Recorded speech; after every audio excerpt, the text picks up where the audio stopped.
You're watching Morning at NTV. This is Morning at NTV and my name is Romeo Busiku. Let's delve into our next conversation, which is centering on conservation. Well, as the world rages on about climate change, Uganda is feeling the pinch as the pressure increases on her forest cover. By 2019, demand for timber and firewood, land for agriculture and other human-induced activities had caused an average loss of 96,000 hectares of forest cover every year. Well, today we'll delve into the conversation with Mr. Issa Katwesige, a Principal Forestry Officer at the Ministry of Water and Environment. Many thanks for having made the time to speak to us. Yes. So tell us about some of those human-induced activities that actually increase the debilitating effects of climate change. Yeah, thank you, Mr. Busiku. It's actually a number of them. We were looking at agriculture, conversion of land for agriculture and human settlement. Bush burning? Bush burning, of course, that is part of it. It comes ahead of any land use change. We're also looking at converting this land for urbanization, for cities. The same applies for like changing the land for basically degrading the land. It might not actually be like cutting down the forest, but it's cutting down the trees and lowering the quality of these forests. So they end up getting degraded and not performing effectively for the ecosystem functions. Yeah. So in a bid to raise awareness on the state of Uganda's depleted forest cover, there's been a new campaign that was initiated, that is Running Out of Trees campaign. Tell us more about that. Yes, the Running Out of Trees campaign is actually part of a broader agenda, a broader strategy to restore Uganda's degraded forest landscapes. And it's also like an awareness raising activity for the National Day of Tree Planting, which will be in April this year. But it's at the same time symbolic of the efforts between the public, the private sector and government in trying to address the challenges of forest loss. And looking at that, the exercise will involve the exchange of a rally. We'll have a run from the Parliament of Uganda, flagged off by the Speaker, and it involves about 33 professional runners who will be running each 10 kilometers and passing on the torch to the next person until they get to Gulu on Saturday. And this is intended to show how, yes, together we can actually address the challenges of running out of trees. Yes, how critical is it that we share the responsibility of restoring our forest cover?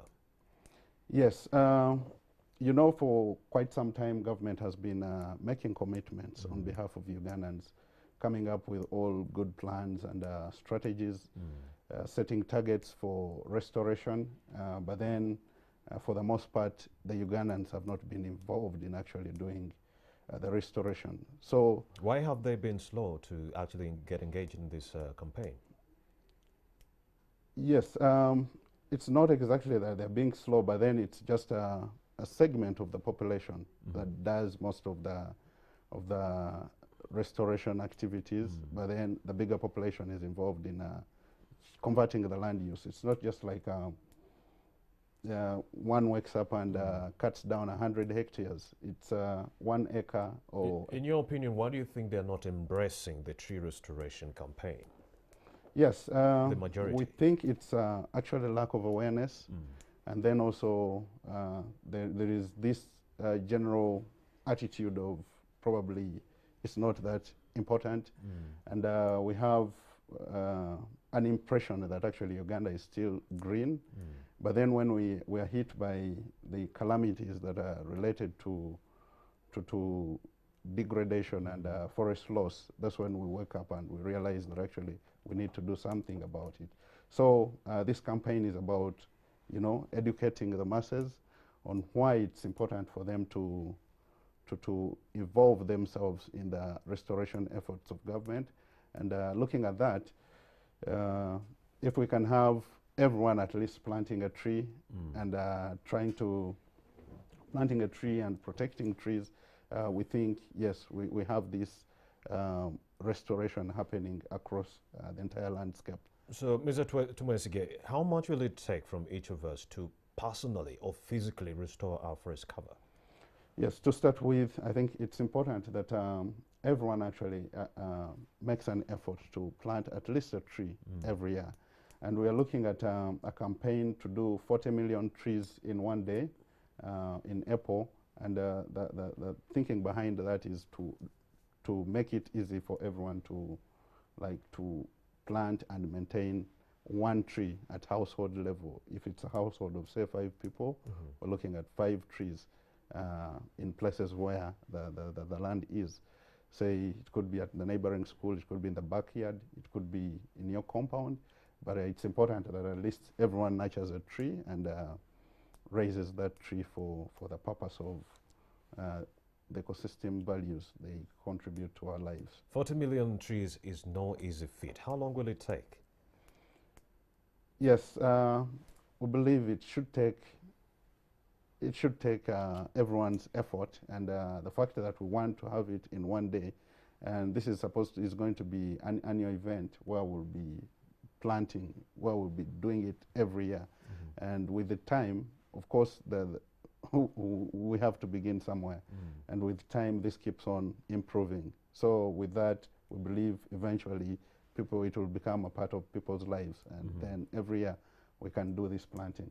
But whereas there is the call to plant one tree, doesn't mean that whatever efforts that have been ongoing should stop. So there are those that have been planting thousands of hectares, hundreds of hectares, tens of hectares. So we embrace those also to continue.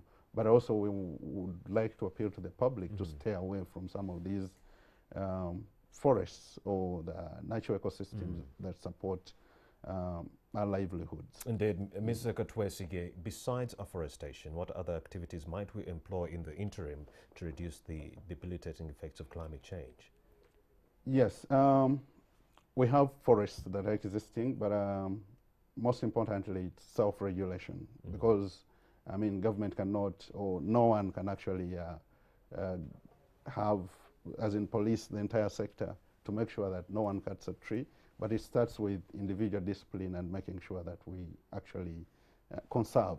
It should come from inside ourselves to conserve what is existing.